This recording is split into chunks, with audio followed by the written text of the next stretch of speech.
నాగనాధిపతయే నమః. ఓం గురుభ్యో నమః. ఓం శ్రీమాత్రే నమః. పరమేశ్వర స్వరూపమైనటువంటి జ్యోతిష, వాస్తు మరియు ఇతర అనేకమైనటువంటి శాస్త్రములను మనకు అందించినటువంటి మహర్షులకి నమస్కారం. హయగ్రీవ హయగ్రీవ హయగ్రీవేతి యో వదేత్తస్య నిస్సరతే వాణీ జహ్నుకన్యా ప్రవాహవత్.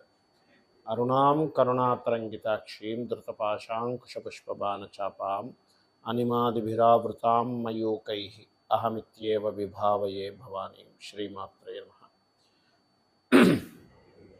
ప్రేక్షకులకి ఆ లలితాంబిక అమ్మవారి యొక్క అనుగ్రహం పరిపూర్ణంగా కలగాలని మనస్ఫూర్తిగా కోరుకుంటూ మనం ఈరోజు చెప్పుకోబోయేటువంటి టాపిక్ ఏమిటంటే, ఒక్కొక్క జాతకుడు ఒక్కొక్క విషయం వల్ల ఎఫెక్ట్ అవుతూ ఉంటాడు అతని లైఫ్లో. కొంతమందికి బ్లాక్ మ్యాజిక్ వల్ల కానివ్వండి, లేనట్లయితే కొంతమంది దృష్టి దోషం వల్ల కానివ్వండి, లేనట్లయితే మరి కొంతమందికి వాళ్ళ జన్మజాతకంలో ఉన్నటువంటి మహాదశ అనుకూలించకపోవడం వల్ల కానివ్వండి, వాళ్ళు పూర్వజన్మలో చేసుకునేటువంటి కర్మ వల్ల జరుగుతూ ఉంటాయి ఇవన్నీ కూడా. అయితే ఏ లగ్నం వారికి వేటి యొక్క ప్రభావం ఎక్కువగా ఉంటుంది వాళ్ళ జీవితంలో అనేటువంటి విషయాలు మనం ఇప్పుడు ఒక్కొక్క లగ్నాల రీత్యా చెప్పుకుందాం. అదేవిధంగా వారికి కొంతమందికి జాతకం ఉండదు, మరి అలాంటి వాళ్ళు ఏ ఉపాసన చేసుకుంటే దాని నుంచి బయటపడతారు. ఈ విషయాలు చెప్తుంది నేనైనప్పటికీ కూడా చెప్పిస్తుంది సాక్షాత్ లలిత అమ్మవారిగా భావిస్తూ ఒక్కొక్క లగ్నం ప్రారంభిద్దాం. ముందుగా మేషలగ్నము, మేషరాశి.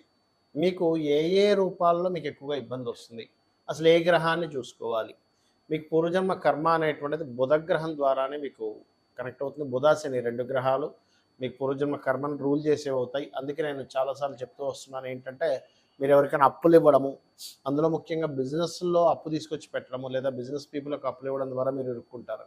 అయితే ఇది ఒకటేనా, మరి మిగతా ఏ గ్రహాల వల్ల ఎటువంటి పరిస్థితుల వల్ల అవుతుందండి? మీ బుధుడు కనుక పాడయ్యాడు, శని పాడయ్యాడు అనుకోండి, ఇంపార్టెంట్ వర్క్స్ వెళ్ళేటప్పుడు శనివారం కానీ బుధవారం కానీ వెళ్ళడం ద్వారా మీకు ఇబ్బంది వస్తుంది. అలాగే మరొక విషయం ఏంటంటే, పాడైతేనే బాగుంటే మళ్ళీ రాదండి. అలాగే ఈ బుధుడు ఎవరికైనా సరే పాడైనప్పుడు ఏమవుతుందో, అప్పులతో పాటు మంత్రాలు అంటే ఇతరులు చేసేటువంటి ప్రయోగాలు కూడా మీ మీద పనిచేయడం స్టార్ట్ అవుతుంది. అది కూడా ఎప్పుడు బుధుడు శని కనుక పాడైనట్టు. మరి ఇలాంటప్పుడు ఏం చేయాలి అంటే, సింపుల్గా దీని గురించి భయపడకుండా చక్కగా మీరు మన నవగ్రహాల్లో బుధ శని గ్రహాల దగ్గర దీపారాధన చేయడము, మరియు గోవుకి గోంగూర మరియు బెల్లము తినిపిస్తూ ఇంట్లో వీలైనంత మటుకు 11 రోజులు కంటిన్యూస్గా మీరు ఏం చేస్తారంటే, ఆ యొక్క గోమూత్రాన్ని ఇంట్లో జల్లి ఒక 15 నిమిషాలు ఉన్న తర్వాత కల్లుప్పుతో కలిపినటువంటి వాటర్ని ఒక 2-3 గుప్పెళ్ళు కల్లుప్పు ఒక వాటర్లో వేసి దాన్ని కలిపేసి నీట్గా ఆ వాటర్తో ఇల్లు తుడిచేసినట్లయితే ఇంట్లో ఉండేటువంటి నెగిటివ్ ఎనర్జీ అనేటువంటిది పూర్తిగా తగ్గుతుంది. అలాగే మరొక విషయం ఏంటంటే, ఇక్కడ సేవా సంబంధించినటువంటి విషయాల్లో చూసుకున్నట్లయితే ఎవరికైనా విద్య లేనటువంటి వారికి విద్యాదానం చేయడం ద్వారా బుధగ్రహ ప్రభావం అనేటువంటిది పాజిటివ్గా పెరుగుతుంది. అదేవిధంగా శని యొక్క ప్రభావం పెరగాలంటే పర్టికులర్గా మీరు ఈ రోగులు ఉంటారు, ఆర్తులు ఉంటారు, అంటే వాళ్ళకి హెల్త్ పరంగా ఇబ్బంది ఉంటుంది. కొంతమందికి ఏంటంటే చాలా మట్టుకు ఎలా ఉంటుందంటే, వాళ్ళ యొక్క ప్రభావం అంటే వాళ్ళ జీవితంలో ఉండేటువంటి అంటే లైఫ్లో ఉండేటువంటి వాళ్ళ ప్రభావం ఎట్లా పడుతుంది అంటే, పర్టికులర్గా ఒకటే గుర్తుపెట్టుకోండి, శని యొక్క ప్రభావం వల్ల ఆ మనిషికి ఎక్కువ రోగాల బారిన పడడము, అంటే నెగిటివ్గా ఉంటే, పాజిటివ్గా ఉంటే అదే శని ఆయిల్ పెట్రోల్ బంక్స్ ఇప్పిస్తాడు, అదే శని మంచి ఆయుష్ని ఇస్తాడు, మంచి ఉద్యోగాన్ని ఇస్తాడు, పెద్ద పెద్ద ఫ్యాక్టరీస్ కూడా ఇప్పిస్తాడు.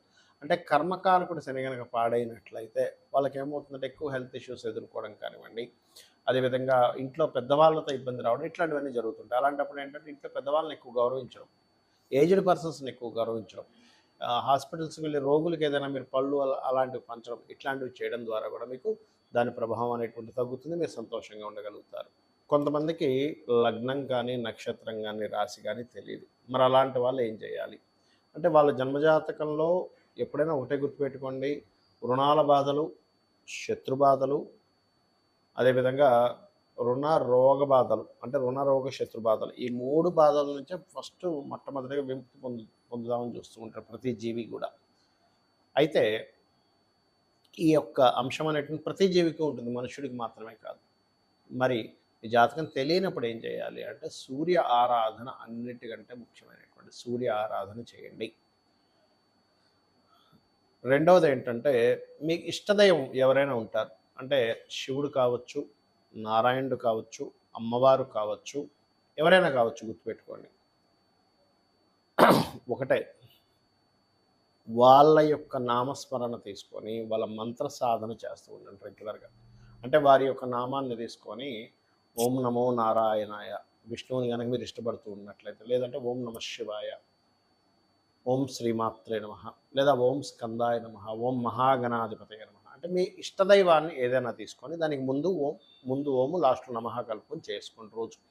ఇది మీకు ఈ మంత్రం ద్వారా ఏమవుతుంది అంటే మీకు అసలు ఇష్టదైవం అనేది ఎందుకు ఏర్పడుతుంది? పాస్ట్ లైఫ్‌లో మీరు చేసినటువంటి సాధన ఏదైతే ఉందో, ఆ సాధన ఈ యొక్క లైఫ్‌లో ఈ రూపంలో వస్తుంది. అంటే మీకు అది ఆ స్ఫురణ వస్తుంది. నాకు ఈ దైవం అంటే ఇష్టం అనేటువంటిది. అదేవిధంగా కొన్ని సార్లు జాతక దోషం ఉండదు. ఒక్కొక్కసారి ఏమవుతుందంటే మీరు వెళ్ళినటువంటి ఇంటి దోషం వల్ల అవుతూ ఉంటుంది. అంటే మీరు బాగా అబ్జర్వ్ చేసి ఈ ఇంటికి వెళ్ళినప్పటి నుంచే నాకు ఇలా జరుగుతుంది అని అనుకున్నప్పుడు మాత్రం మీరు తక్షణమే ఆ ఇల్లు ఖాళీ చేసి ఇంకో ఇంటికి వెళ్ళి మారిపోండి. లేదండి మాది సొంత ఇల్లు అండి, సొంత ఇల్లు అయినా సరే ఇంకా ఈ ప్రాబ్లమ్ ఇట్లాగే ఉంటుందా, మేము మార్చుకోలేమా అంటే ఖచ్చితంగా సొంత ఇల్లు అయినప్పుడు మీరు వాస్తు చూపించుకొని మీరు మార్చుకోవచ్చు. అందులో ద్వారం నిర్మాణం వల్ల ఏదైనా మీకు ఇబ్బందులు వస్తున్నాయా, లేనట్లయితే లోపల ఏదైనా బాత్రూమ్స్ లెట్రిన్స్ సరైనటువంటి ప్రదేశాల్లో లేవా, లేనట్లయితే ఒక్కొక్కసారి చిన్న చిన్న దోషాలు ఉంటాయి. అంటే ఇంట్లో వేసే రంగుల మీద కూడా దాని ప్రభావం ఉంటుంది. ఇంట్లో వాడేటువంటి వస్తువులు పెట్టకూడని ప్రదేశంలో కొన్ని వస్తువులు పెట్టి వాడడం వల్ల, అదేవిధంగా తినేటువంటి ప్రదేశం మనకి వాస్తులో పశ్చిమే భోజనం చేయవా అని చెప్పడం జరిగింది. ఆ రకంగా మరికొన్నిసార్లు ఏమవుతుందంటే కొన్ని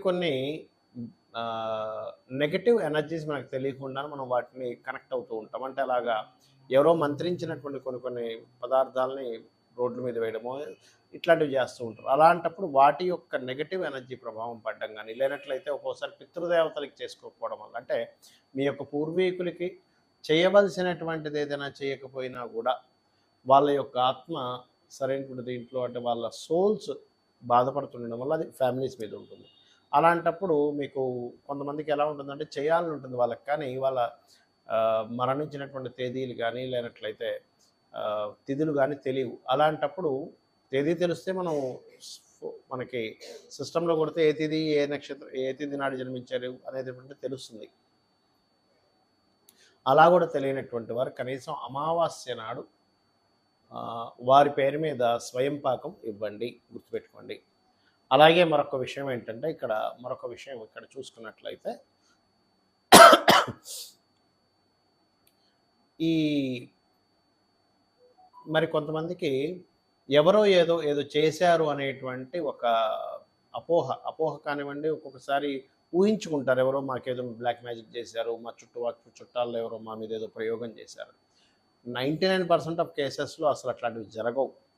ఊహించుకోవడం ఎక్కువగా ఉంటుంది. లేదండి నిజంగానే అవతల వాళ్ళు అట్లాంటివి చేస్తున్నారు అని అనుకున్నప్పుడు సున్నాల పన్నం అని ఒకటి ఉంటుంది. మీరు యూట్యూబ్లో కొడితే వస్తుంది. సున్నాల పన్నాన్ని కనుక మీరు ఇంట్లో ప్లే చేసిన అట్లాంటి ఏమైనా దుష్టశక్తులు అట్లాంటి నెగటివ్ ఎనర్జీస్ ఉంటే తొలగిపోవడం జరుగుతుంది. అయితే సర్వసాధారణంగా మనకి నిజంగా వచ్చే నెగటివ్ ఎనర్జీస్ కంటే మనంతట మనం ఎక్కువగా క్రియేట్ చేసుకుంటూ ఉంటాం. మన ఆలోచన విధానంతో, మన యొక్క అనవసరమైన నెగిటివ్ ఫీలింగ్స్తోని, నెగిటివ్ రిలేటెడ్ సంబంధించిన దాంతో అనవసరంగా క్రియేట్ చేసుకొని అనవసరంగా ఆ రకంగా మనం దాన్ని పాడు చేసుకుంటూ ఉంటాం. కాబట్టి ఈ యొక్క విషయాల్లో ఇటువంటివి మీరు మెయిన్గా చేస్తూ ఉండండి. అదేవిధంగా మరొక విషయం ఏంటంటే ఇక్కడ గమనించుకున్నట్లయితే వీటితో పాటు ఇక్కడ ఈ లగ్నం వారికి, ఈ రాశి వారికి అనేటువంటిది స్పెసిఫిక్గా ఉంటుంది. వారు మాత్రం ఆ లగ్నము, ఆ రాశి, ఆ నక్షత్రం తెలిసిన వారు మాత్రం ఇప్పుడు నేను చెప్పినటువంటి వీడియోలో ఏదైతే మొదట్లో చెప్పాను దాన్ని మీరు ఫాలో అయితే కూడా సరిపోతుంది. ఇక కొన్నిసార్లు ఏమవుతుందంటే దశ బాగోదు, అంటే మహాదశ మారినప్పటి నుంచి ఇబ్బంది వస్తుంది. అలాంటప్పుడు ఆ మహాదశ నాదుడికి వెళ్ళి మీరు ఆ గ్రహానికి చక్కగా మీరు దీపారాధన చేయడము, లేనట్లయితే ఆ గ్రహ సంబంధించిన దానం ఇవ్వడం చేయండి.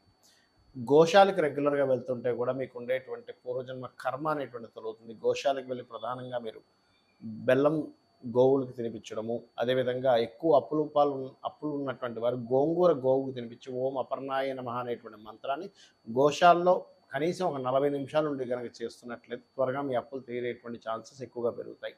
అదేవిధంగా మరింత ఎక్కువగా శనికి సంబంధించిన దోషాలు ఎక్కువగా ఉన్నాయండి, చాలా పీడన అనుభవిస్తున్నాం అనుకునేటువంటి వారు మూకుల్లో ఒక నూనె వేసి ఆ నూనెలో మీ ఫేస్ని చూసుకొని ఆ నూనెని శివాలయంలో దీపారాధన కోసమని ఇవ్వండి. ఇచ్చినట్లయితే మీకు ఆ దోషం అనేటువంటి తొలగుతుంది. ఇది కూడా శనివారం చేయండి. ఖచ్చితంగా మరింత ఎక్కువ దోషాలు ఉన్నాయనుకునేటువంటి వారు లలితా సహస్రనామాల్లో ఓం అనాకలిత సాదృశ్య చుబుక శ్రీ విరాజితాయే నమః అనే నామస్మరణ చేయండి. ఖచ్చితంగా అన్ని విధాలా బాగుంటుంది. శ్రీమాత్రే నమః.